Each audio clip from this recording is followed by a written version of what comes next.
Bem, qual é a sua avaliação da CPI da Covid e sobre esses casos que estão aparecendo? Luiz Miranda, Dominguete, essa gente toda.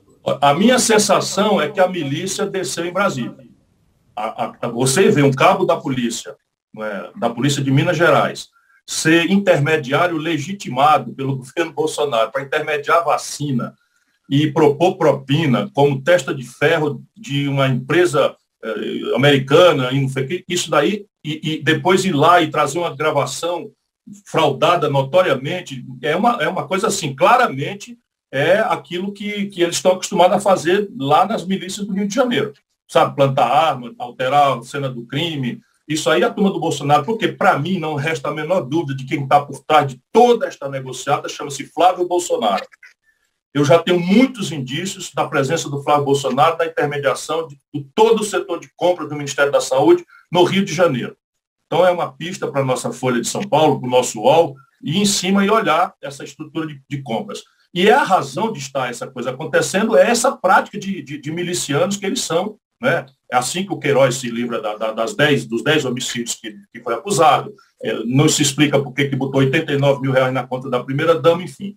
Voltando à CPI. A CPI está já prestando um grande serviço à sociedade brasileira, porque ela nos permitiu documentar em tempo real, para a população ver, especialmente as pessoas que de boa fé foram enganadas pelo Bolsonaro, que esse é um governo trágico. Então você tem uma linha que está evidenciada. O Bolsonaro claramente adotou uma política de buscar um genocídio, um criminoso em massa, um assassinato em massa, de o que chamam de imunidade de rebanho.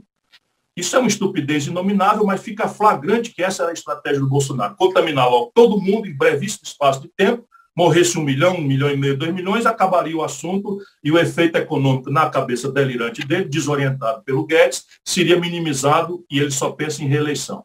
Essa já está uma evidência. Depois você vê, coerente com isso, a dilação dos prazos. 81 e-mails que a Pfizer manda, que oferecia a vacina em agosto do ano passado, para começar a vacinar no Brasil em massa a partir de dezembro, toda a sabotagem que fez contra o Instituto Butantan, por picuinha política com o governador Dória, enfim, tudo isso está flagrante. Mas agora nós estamos vendo um outro flanco, que acaba sendo mais quente, mais caloroso, que é a roubalheira, que é o loteamento do Ministério da Saúde por uma quadrilha de militares e bandidos do tal Centrão, que muda tudo no Brasil, só não muda eles. Ficam sempre no governo, porque esse Barros, que é líder do governo Bolsonaro, foi líder do Lula, foi líder da Dilma, ministro da Saúde do Temer e líder do Fernando Henrique. Nós precisamos acordar para isso. Não é possível que a gente continue. Ponto. Vai dar em alguma coisa? Eu ainda tenho muita dúvida e espero morder a língua. Eu tenho dúvida de se o Renan Calheiros será um homem realmente interessado em moralizar o Brasil. Tenho muita dúvida pela história dele, pela vida pregressa dele e tal, e a iminência de entendimentos e toma lá da cá e tal, que eu conheço como prática. Depois, se as conclusões, para minha surpresa, e morder a língua, tomara que eu esteja enganado, sair um relatório aprovado, com indícios claros de crimes, etc., isso vai para o Procurador-Geral da República, que nós já comentamos. Tem sido muito mais um acobertador da ladroeira, da roubalheira, das práticas ilícitas do Bolsonaro e da quadrilha de família que ele tem. Certo. Ciro, eu queria uma opinião do senhor sobre a questão dos militares. O senhor chegou a mencionar aí o envolvimento, a gente está acompanhando possíveis implicações quando a gente fala do Ministério da Saúde e essas denúncias também de irregularidades nas compras de vacinas, né? Como é que o senhor tem observado a presença de militares no Ministério da Saúde? Nós temos uma questão militar que tem que ser trazida também a debate, porque se as Forças Armadas perdem a sua isenção, o seu equilíbrio, elas perdem também o respeito. Se elas viram um partido político, elas vão para a trama de um partido político. E nós não podemos aceitar isso, porque o Brasil, para ter um projeto nacional soberano, precisa ter a capacidade de dizer não. E isso exige uma Força Armada profissional, tecnológica, moderna, com capacidade dissuasória. Tudo que nós não temos mais. Mas o senhor disse que eles serão proibidos de fazer política. Agora, e de assumir cargos no governo? Não, é assumir cargo, porque cargo político é política. Você imagina, o Pazuello, espera um pouquinho, não pode ocupar, militar da ativa não pode ocupar cargo no governo. Ele, se quiser entrar para a política, como qualquer cidadão, entra, mas despe a farda, vai para a reserva.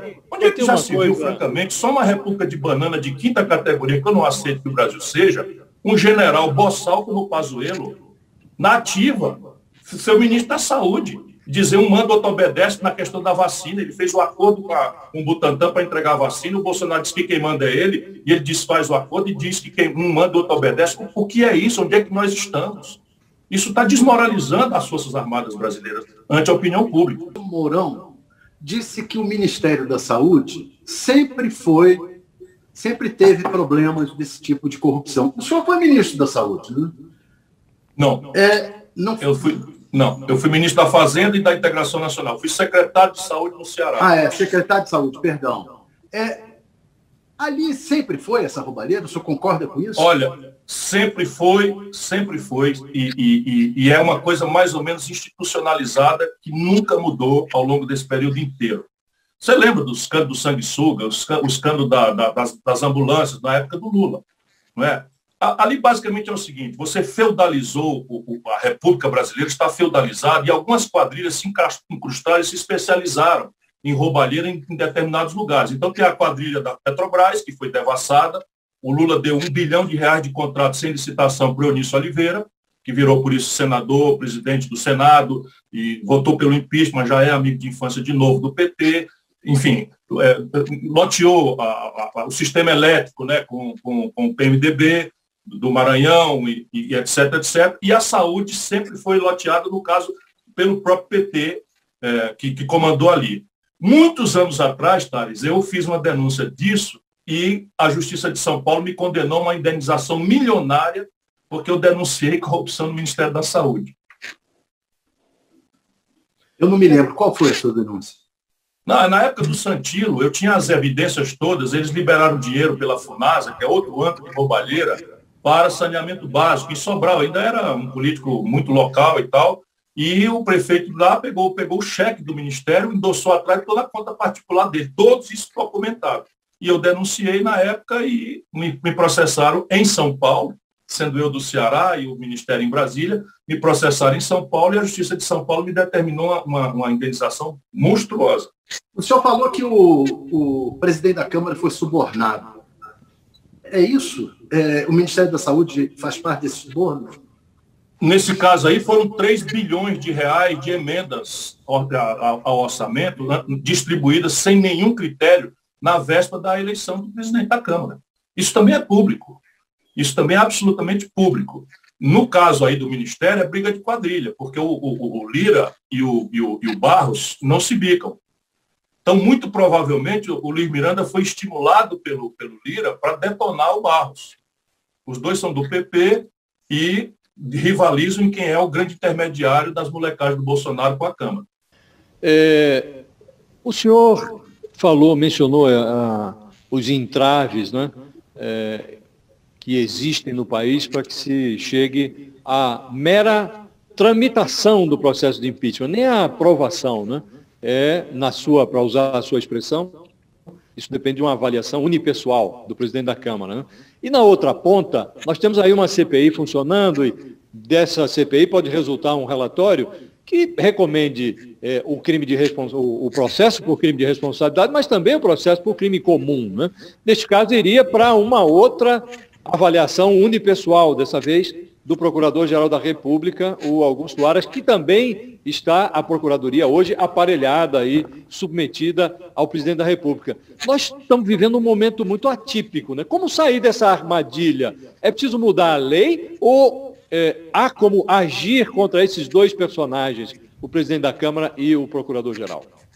Olha, mudar a lei é necessário. No caso, por exemplo, do impeachment, eu estou convencido, já tenho rabiscado uma proposta, não é, de mudança da estrutura, tanto constitucional quanto regimental, no andamento do impeachment, né?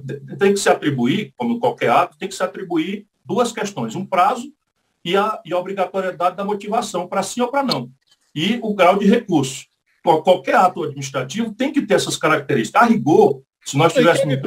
Quer me parecer que a decisão tem que ser do plenário, né? Não pode ficar na mão de uma pessoa, não é isso? Exatamente. Então, a ideia, não é, eu acho, inclusive, que se nós tivéssemos uma corte constitucional um pouco mais atenta aos princípios mesmo da Constituição e não tivesse tanta sensibilidade política, conjuntural, como, infelizmente, com todo o respeito, a nossa Suprema Corte tem, nós poderíamos já dizer que essa omissão é inconstitucional.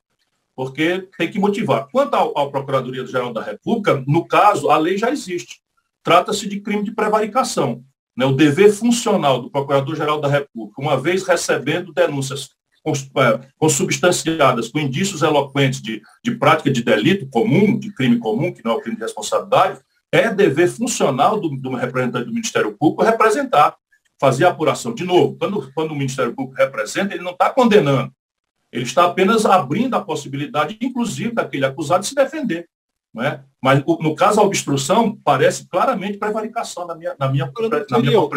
Deixa eu só esclarecer para quem está nos ouvindo, para não falar juridiquês aqui, prevaricar é um crime capitulado no Código Penal que diz que a autoridade a quem cabe tomar um ato ou se omitir de praticar determinadas coisas, não fazendo como a lei determina, ele está cometendo esse crime que é prevaricar, não cumprir a sua obrigação. Só para a gente não parecer que é o uso vulgar que se faz de prevaricação.